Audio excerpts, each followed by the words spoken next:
আবদুল্লাহকে দেখতে পাচ্ছি হেলমেট মাথায় পরে তারা অবস্থান করছেন। আব্দুল্লাহ তুহিন, পুলিশের দিকেও তো ইট পাটকেল হাত বোমা নিক্ষেপ করেছে ছাত্রলীগ আওয়ামী লীগ নেতা কর্মীরা।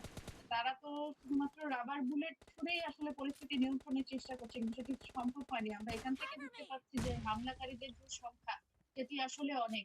হামলাকারীর এই সংখ্যার এগুলো বোঝা যাচ্ছে যে অভিযানটি চালাচ্ছে, সেই অভিযানটি ঠিকঠাক মতো না চালানোর শেষ হওয়া পর্যন্ত আসলে আমরা এই পরিস্থিতি উত্তরণের কোনো পথ খুঁজে পাচ্ছি না। আপনি যেমনটি বলছিলেন যে অনেক অসহায় কর্মী সেখানে রয়েছেন, মিডিয়া কর্মী রয়েছেন, পুলিশ সদস্য রয়েছেন যারা সেখানে আটকে পড়েছেন।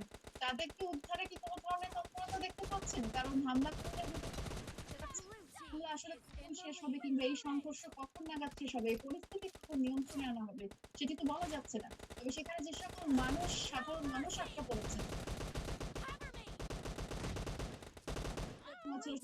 এনসিপির কর্মীদেরকে তো আসলে আমরা যেমনটি জানি গোপালগঞ্জ পুলিশ সুপারের কার্যালয়ে নিয়ে যাওয়া